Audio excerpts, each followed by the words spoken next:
Hey, welcome back to Yvonne Wakefield's YouTube channel, where I read from my books, Babe in the Woods. You all know it if you're following me right now. But you might wonder what I'm doing here with a baby buggy full of dogs. Well, it's 103 degrees outside right now. So when I have to take these boys out to go pee-pee, I have to take them across an asphalt parking lot. That asphalt parking lot in 103 degrees can be 140 to 160 degrees. You know what that does to a little dog's paws? Shh. So these boys are lucky. They have a very, very caring mother to take them out. So just giving you guys a heads up.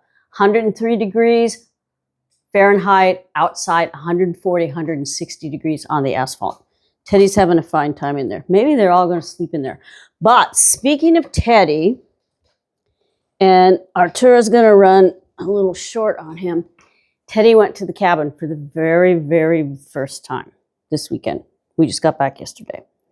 It was really scary because he doesn't have the commands that these guys do. I had these guys up there since they were pups, and they know how to come and go. But this guy's, he's a different story. So he had to be on a long leash the entire time. I couldn't leave the door open. What are you talking about? He had to be under constant supervision. So when I take him out for walks, I took a long leash and I hooked it up to Zachary here. And they kind of both pulled each other through the woods. So you're going to see like a little short snippet of that.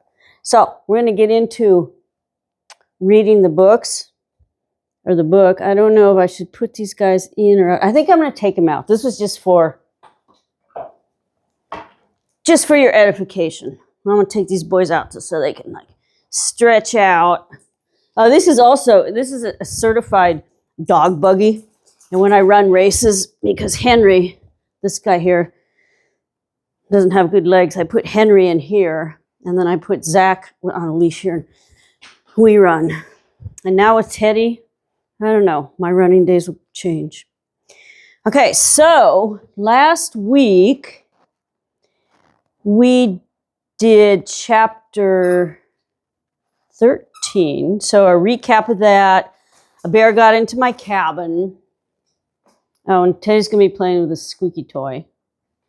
I made a bear trap with this neighbor down the mountain. And we put a bucket of oats and honey on a rock on a string with a bell and waited for a bear to nose it off. And then he was going to shoot the bear. Well, it never came. So we stayed up all night, no bear, and then there's this mystery horse. So chapter 14 is called Rub-a-Dub-Dub, and it's a short one. And remember, I read how I read serendipitously, and I insert things, but Kay Webster has narrated all these books on Audible. So if you want like a really professional narration of this book, do Audible with Kay Webster. So chapter 14, Rub-a-Dub-Dub.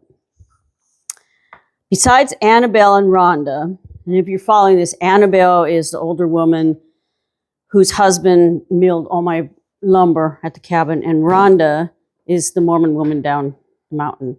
Besides Annabelle and Rhonda, I don't have any other friends in these parts, so it's always nice to chat with Jeanette and John Day as she dispatches dump trucks.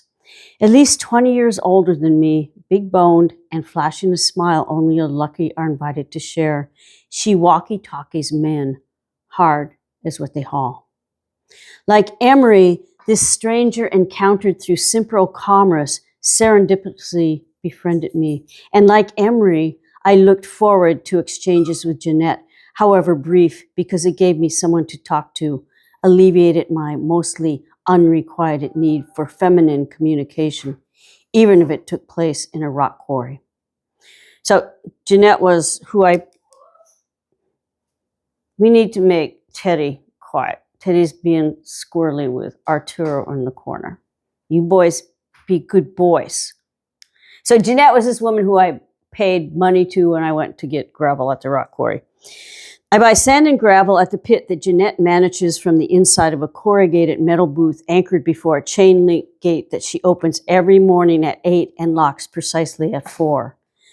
Today, while ordering 3/4 egg, I hope to unload a heavy heart. Since returning to the cabin, I've been lonely to the bone, scared to the core by the bear, and have not shared these things with anyone. After handing her a 10 spot for my order and palming the change, Jeanette prolongs our monetary transaction by asking, "What you been up to?"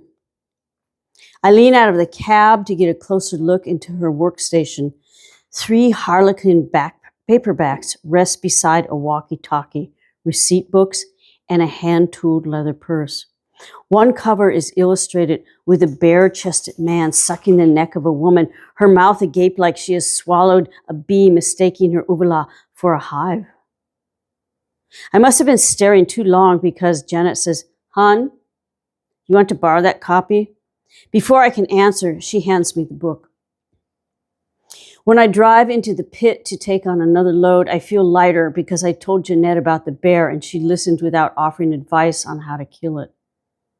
I am also in possession of a slip of paper with the phone number of a man written on it and a Botus burning paperback. Back at the building site, I park tank as close to the cellar site. Remember, I'm digging out a bear-proof cellar by hand.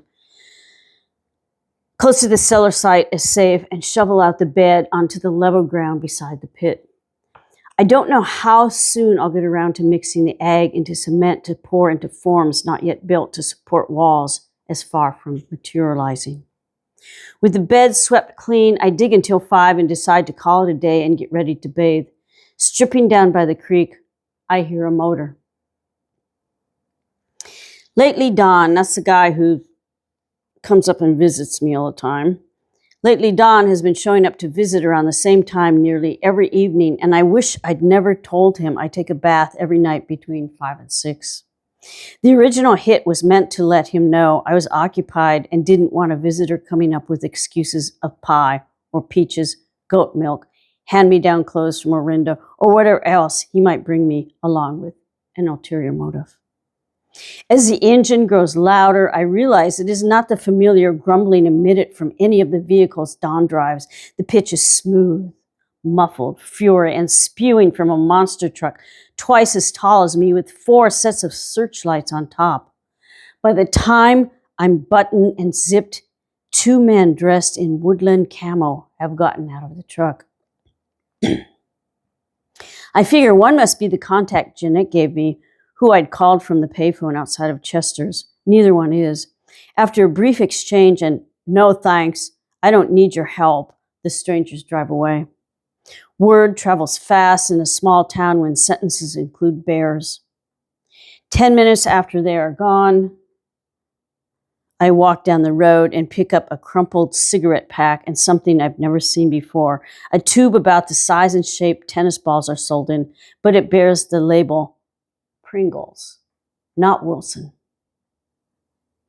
Like clockwork, Don comes chugging up on his tractor shortly after 5. He'd showed up earlier in the week to level a road to the building site, an offer I accepted, even though I rebuked him for attempting a goodbye kiss. Now he was back with a bathtub and 4 cinder blocks. Just what he'd take me for anyway. Secondhand rose? Whatever. At this point, I'm mystified by Don's newest offering until he explains, "You dig a pit and set the tub on these here," he says, unloading the cinder blocks by the creek. "Then fill it and build a fire under it." I did fine bathing in the creek, sudsing up on the bank and rinsing off with aluminum saucepan, but was willing to give this idea a try. After he leaves, I dig a 4-foot-long rectangle, strategically set the cinder blocks, then lift and lower the tub on them. Over the next week, by trial and error, I perfect the art of making and taking a hot bath in the wild. I sit in the tub, perched on a board, weighted down by boulders, buffering my fanny from the searing cast iron bottom. This was the first trial by error. Then it gets too hot, and before I become a juicy bit in a cannibal stew, I dip out a saucepan of cold water from a nearby bucket, a bottle of Johnson's baby shampoo, a bar of Castile soap, and the rifle within arm's reach complete my toiletry. Bathing after dusk one evening, a hair-raising shriek gets me seizing the gun and running naked, trailing suds back to the cabin. Toweling off on the safety of the porch, I strain to see the cougar that never shows itself across the creek. All right, this was a short chapter. We're going to get into the next one, which is kind of the climax of the book. So remember, my books are available wherever books are sold. I have a podcast that drops and a YouTube channel. Please like it. It's free.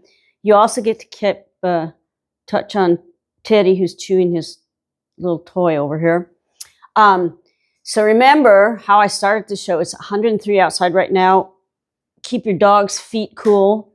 And I golfed in this morning, and it was 100 by the time I left the course. I had electrolytes in my water. So remember, stay hydrated, and we'll see you next week. Bye-bye.